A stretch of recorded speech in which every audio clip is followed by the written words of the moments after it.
to the Bible in 1 Year with Ochudo Ayi, and I'm your host, Ochudo Ayi.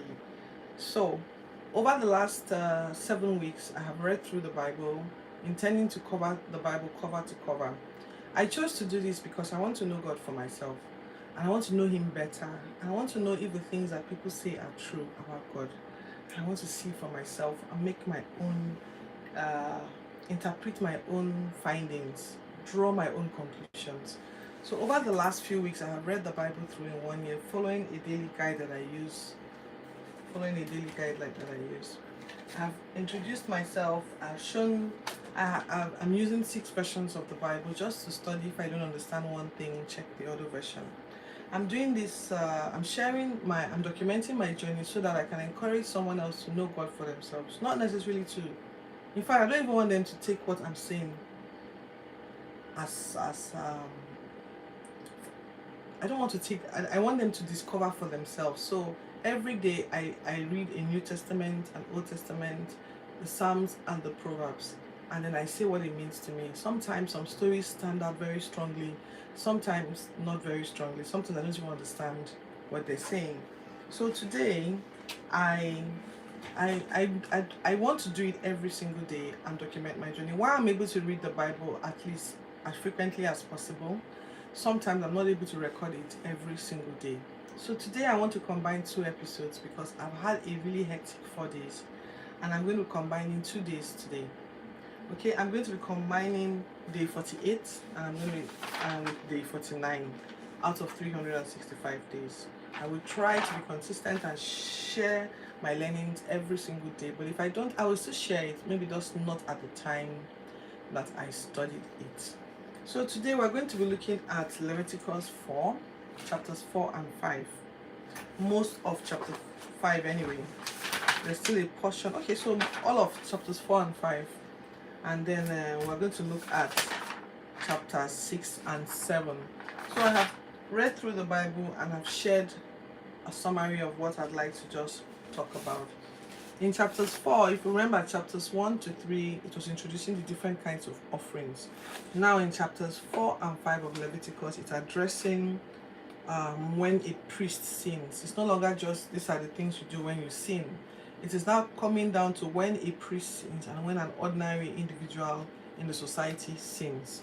So basically, in the other chapters, we looked at the burnt offering. If you're following me, we've looked at the burnt offerings. They had the burnt offering, the grain offering, and the fellowship offerings. The big offerings that you have to bring, like big calves or ram or stuff. You have to select males, you have to sacrifice them.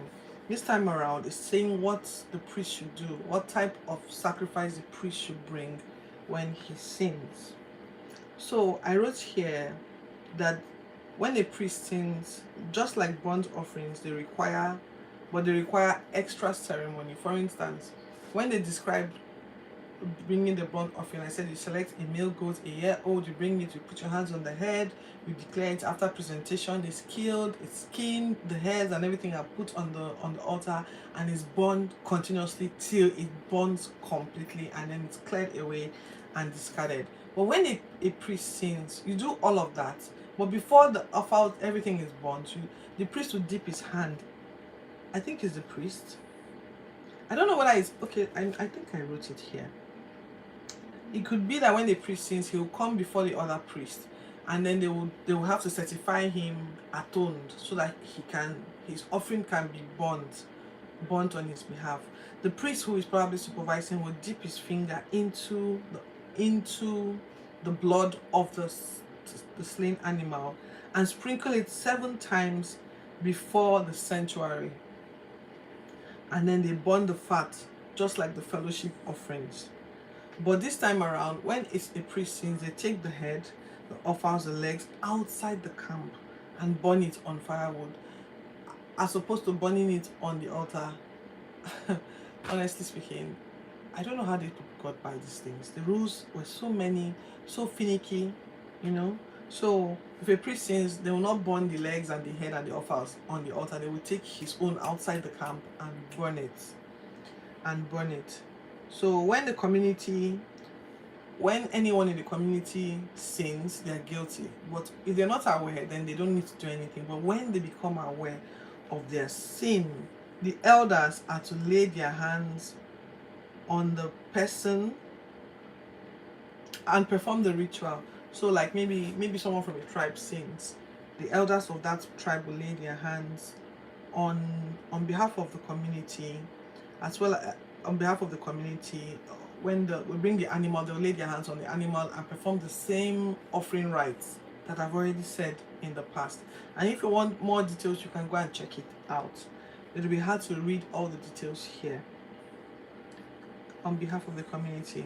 So that's done. When that is done, is sacrifice and all of that. If an individual sins to, he brings it to the priest, presents it, they lay the hands, atone for it, then kill the animal on his behalf. So, there were also rules for what makes you guilty. We were like, okay, fine, we have to do all these things. So what makes us, what makes me guilty of sin? What did I do that makes me guilty of sin? So a list of things were given, and here are a few things that were listed there. They include touching dead animals, touching unclean animals, not speaking up to testify if you saw something and you saw someone rob someone and then you didn't speak up at the time you were supposed to. You're considered a sin. You're considered guilty, so you have to go and do one of those offerings. A sinner must confess and bring a female lamb or goat or 2 pigeons to the priest, one as a sin offering, the other as a burnt offering. If you are too poor, if you are guilty, if you're found guilty of anything and you're too poor, you can bring grain. You can bring grain, but don't bring oil or incense.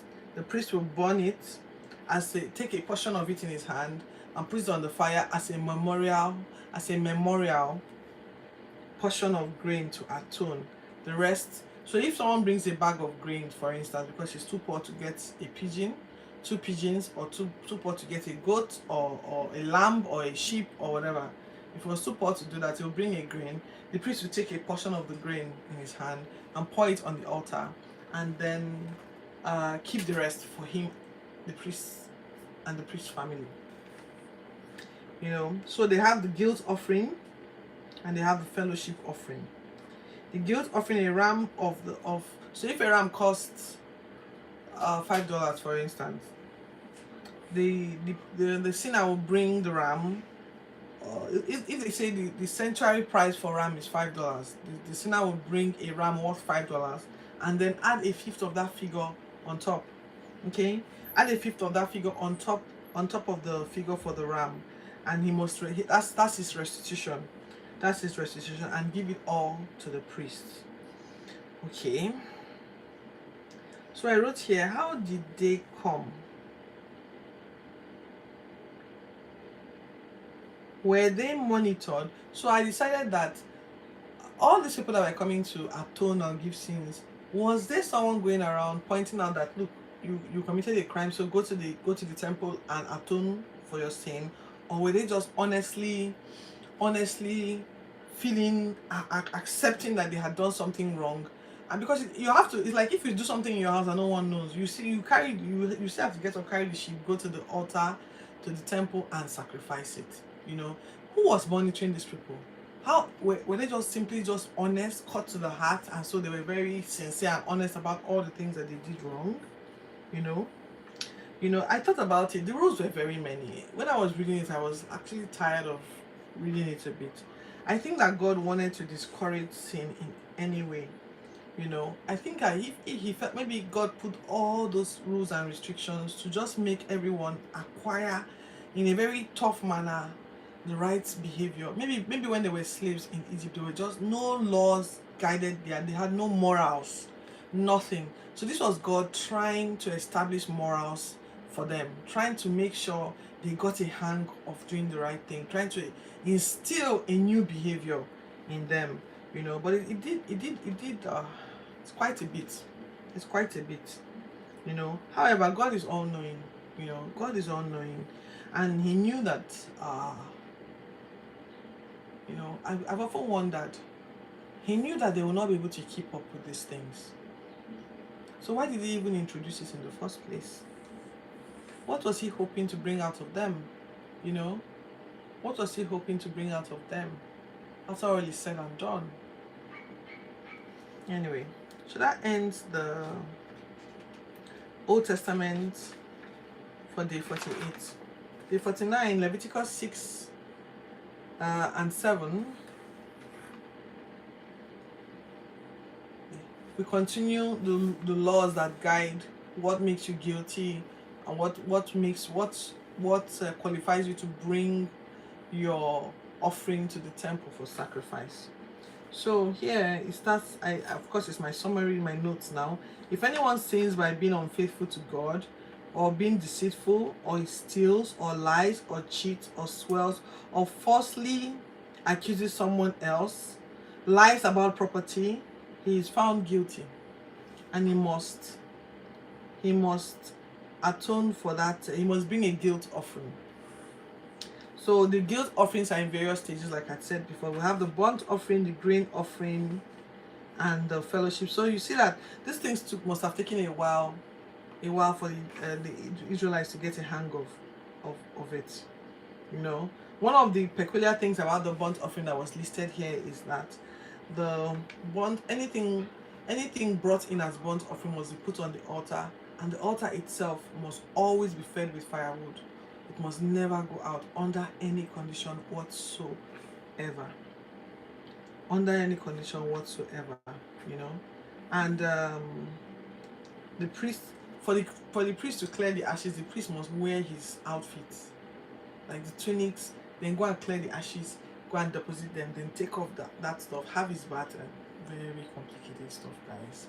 Very complicated stuff. Anyway, so there's also the grain offering. If you found guilty, there's the grain offering. A handful is burnt as memorial. If you remember, I just told you in memorial, they'll take a handful out of the bag of grain that you bought, pour it on the fire, and keep the rest for the priest and his family. But this time around, you come with an oil and incense as a guilt offering. Okay? It must come to God as something that smells nice. Aaron and his crew will eat the rest, but you must bring it without yeast, and it must be eaten in the courtyard of the tent of meeting. So anything that was brought in as an offering that was permitted by God to be eaten by the priests, they have to be done in the courtyard of the tent of meeting, not anywhere else. Any male member of the family could eat it. Any male member of the family, of the descendant, could eat it. It belongs to them, and whoever touches anything, maybe the meat, the grain, whatever, you become holy. You become holy. Then we have sin offering. Now this is an introduction of another offering, the sin offering. So the sin offering is slaughtered like the burnt offer. The priest will take what he needs to take. If what the priest takes to his house is cooked in a clay pot, the clay pot must be broken. If it's made in a metal pot, the metal pot must be squashed and then rinsed and then kept for reuse. If blood is brought into the holy space, if for any reason there was blood in a container and it was accidentally brought in, I guess, it must not be eaten. Then of course we have the guilt and fellowship offerings. All of those were addressed. I've already talked about the guilt, the fellowship, and the grain offerings in the past. So some of these fellowship offerings are made like cakes. Maybe they grind it. I think that fellowship offering is supposed to be like some sort of goodwill offering. They're ground like cakes and brought with gratitude, and they should not be left over. They should be eaten immediately. If attached to a vow, if a fellowship offering is attached to a vow, it must be eaten on the same day or the next. It must not be kept until the third day. If an unclean thing or a person touches a fellowship offering, they must be sent out, cut off immediately. I don't really know what cut off means. It's like sent away for several days, or completely exiled from the community. Okay, so I wrote here, don't eat don't eat the fat of any animal, wherever, whenever, dead or alive. Do not eat the blood too. I think this points out something to me. God was trying to get the Israelites to to eat like healthy food. So maybe fat was a thing that the Egyptians ate a lot, and he was trying to stop. You know that eating fat, there's unhealthy fat that clogs up your arteries and all of that stuff. So while they may not have been very sensible about why God was giving those instructions, they were for a good reason, because consuming fat on the level of their, like if there was a priest who was working in the temple and every day he killed 15 rams and consumed the fat, he would be terribly unhealthy and he would die. So I think that God was trying to establish principles for the Israelites, trying to establish principles to keep them healthy, strong, and in fit condition. Okay, so that's our reading for the Old Testament. For the New Testament, we are still perusing the book of Mark. We're now looking at Mark 2, and then of course we'll be looking at Mark 3 as well. So the summary of Mark 2 is that Jesus had established himself as the popular guy, preaching the word, preaching the kingdom of God in a new way, challenging the norms, breaking the status quo, and confusing all the priests that were priests in that era. For a long time we always laughed at the priests. When I used to hear this in Sunday school, would laugh at the priests and would make fun of them for not understanding that Jesus was the real deal. But I have tried to place myself in their shoes. It must, for any priest who, like Nicodemus, I think we'll come to Nicodemus, because I've read the Bible before, so I'm speaking ahead of myself. For any priest who came to think that there was something special about Jesus, he must have taken his spirit must have been hacked by the Holy Spirit himself. The Spirit. So Jesus was popular and beginning to preach this. He spent a lot of time by the lakeside, hanging out with his fishermen friends, and then using that area to preach to people. So if you wanted to find Jesus, just go to the. He even ate at Levi's house. Sorry for that interruption. He even ate at Levi's house with his disciples. And so, in trying to recruit people, Jesus kind of like brought himself to levels that the other clergy wouldn't. So Jesus was accused of hanging out with sinners, sitting down. So I guess even today we'll probably still do the same thing. We have a very strong judgmental perspective in Christianity today in Nigeria, in the world, and so people tend to judge very harshly people that are not conventional. So I can imagine if I saw a very popular pastor now who came up out of anywhere, and then he seemed to resonate a lot with the people who society felt were like corrupt politicians, greedy people, bad people, people who had no morals, and so just with them, we would definitely think, is this man he cannot be of God. If he were of God, he would not visibly hang out with such terrible people. But Jesus was all about that. So I can just imagine how the Pharisees took that. Whoa! So now he's hanging out with the tax collectors, right? And then Jesus was like, oh guys, come on, man. Who needs a sick? If a sick person, does the person who is well go to the hospital? He's not a sick person. So I'm here for the sick. Really. I'm here for the sick. I gotta hang out with them. I gotta just, I didn't come for the righteous. So you guys are too good for me. Let me just hang with the people that need me. And then some other time, somewhere in this scripture, they were now beginning to look for how to poke holes in Jesus's. They were like trying to attack his person, his credibility. They were beginning to poke holes in this. So he was very popular and was seen as a very upright, righteous man. They needed to taint his credibility. So they began to find things wrong with him. I think they were still dealing with whether or not they could accept Jesus, So things like, why are your disciples not fasting? After all, John, the other popular guy who even baptized you, his people fast, and Jesus is like, calm down, guys. Nobody's fasting when I'm around. You can't fast when the bridegroom is around. You fast when the bridegroom is not here. Does this guy know what he's saying? Does he know what he's saying by calling himself the bridegroom? Acting like he's God and that it's because he's here that nobody can fast. Like, I can just imagine how they were telling each other, are you hearing what this guy is saying? Is it a mistake? Ha. Well, Jesus likes drama. Yes, he liked it. Said it. The fast when I'm gone. Come on, guys. Okay? So no one really sews an old outfit and patches a new one with it. It's a tear. No one really puts like new wine in old wine skin, it will burst. You see, so me, I'm bringing new wine. I cannot pour it to old people like you. I need fresh people whose spirits are ready to take in. Like, the day any of these people change, they are as good as new. I'm ready to pour myself into them, you know.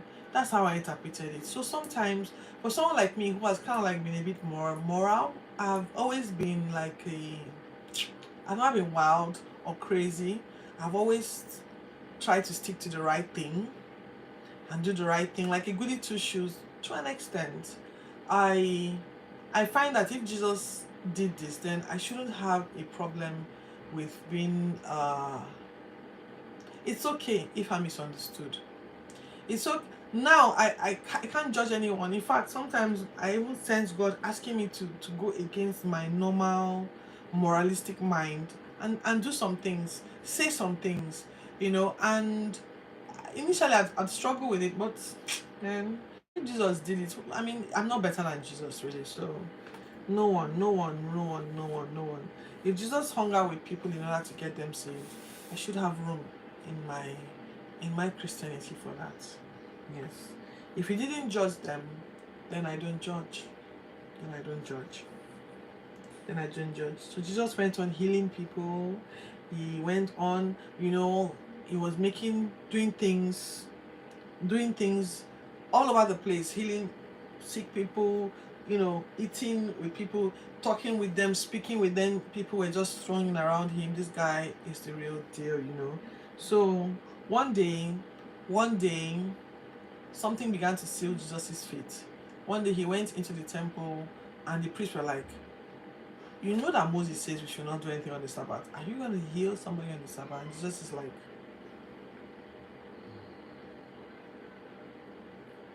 okay, be healed. I've done it. They're like, you can't heal someone on the Sabbath. And then Jesus says, look guys, is it lawful or not to heal on the Sabbath? Come on, you can't leave somebody ill because it is. How can I come into the temple, see somebody who needs God's deliverance and say, I'm not permitted to heal today? Can't work now. Come on guys, think about it. God came here to end. In any case, I'm the Lord of the Sabbath, so can we just not have this argument today? Those guys were like, Jesus, I think we've had enough of this guy. This Jesus, he needs to go. He needs to go. He's ruining everything. He's ruining everything. Who does he think he is? He has to go. He has to go. So that's our reading for the first Old Testament and the New Testament today. So if you want to read it, go check Leviticus 4, 5. Leviticus chapters 4, 5, 6, and 7. And then Mark chapters 2 and 3. Mark chapters 2 and 3. Number 3 stops at verses 30. Verses 30. Okay, so very quickly, let's read the Psalms. Every day we read the Old Testament, New Testament, a portion of the Psalms, and a portion of the Proverbs. So that we're reading Proverbs chapter 10, verses 1 to 4. Sorry. Psalms. We'll start with the Psalms. Okay, so let's just read Proverbs chapter 10. There's no rule that says we must. So Proverbs chapter 10, we read 4 scriptures today. 4 scriptures. A wise son brings joy to his father. A foolish son grief to his mother. Ill-gotten treasures are of no value, but righteousness delivers from death. The Lord does not let the righteous go hungry, but thwarts the craving of the wicked. Lazy hands make a man poor, but diligent hands bring wealth. I mean, easy to understand, right? Easy to understand. Alright, so let's go to Proverbs, to Psalms. We're reading Psalms 36. Psalm 36 is 10 verses. So quickly, I'm going to read it. We're reading Psalms 36 and Psalms 37. Both of them, let me see. Okay, 36 is 12 verses, 37 is 11 verses. So let's quickly run through it. An oracle is within my heart concerning the sinfulness of the wicked. There is no fear of God before his eyes. For in his own eyes he flatters himself. Too much to detect or hate his sin. Hmm. The heart of someone who is blinded by their own sin. The words of his mouth are wicked and deceitful. He has ceased to be wise and do good. Now God is talking about someone who appears to be blinded by their own sin. Even on his bed, he still plots evil. He commits himself to a sinful cause and does not reject what is wrong. Your love, O Lord, reaches to the heavens. Your faithfulness. There's a song. There's a song that. There's a song. There's a song that. I can't remember. How high, how great is your mercy, reaching for those who love you. Okay, can't quite remember the song. So your love reaches out to the heavens, your faithfulness to the skies. Your righteousness is like a mighty mountain, your justice like a great deep. O Lord, you preserve both man and beast. How priceless is your unfailing love, both high and low among men. Find refuge in the shadow of your wings. They feast on the abundance of your house. You give them drink from the river of your delights. For with you is the fountain of life. In you shall we see light. Continue your love to those who know you, your righteousness to the righteous, upright in heart. May the foot of the proud not come against me, nor the hand of the wicked drive me away. See how the evildoers lie fallen, thrown down, not able to rise.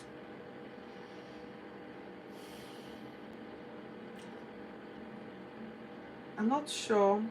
Yes, David. It's a song that David wrote, and David described the heart of someone who does not know God, and who is blind to the fact that he doesn't know God. Let's go to chapter 37. So David is still speaking here. Do not fret because of evil men, or be envious of those who do wrong. For like the grass, they will soon wither, like green plants, they will soon die away. Trust in the Lord and do good. Dwell in the land and enjoy safe pasture. Delight yourself in the Lord, and he will give you the desires of your heart. That's one of the scriptures I actually hold on to. I believe that some of the desires of my heart will be given to me because I trust in the Lord and I do good. Delight yourself, commit your ways to the Lord and trust in him, and he will do this. He will make your righteousness shine like the dawn, the justice of your cause like the noonday sun. Be still before the Lord and wait patiently for him. Do not fret when men succeed in their ways, when they carry out their wicked schemes. Refrain from anger and turn from wrath. Do not fret, it only leads to evil. For evil men will be cut off, and those who hope in the Lord will inherit the land. A little while, the wicked will be no more, and though you look for them, they will not be found. But the meek will inherit the land and enjoy great peace. Those are our readings today. If you are enjoying my Bible commentary so far, you can follow, you can share, and you can like, and also turn on the notification. So I'll see you tomorrow.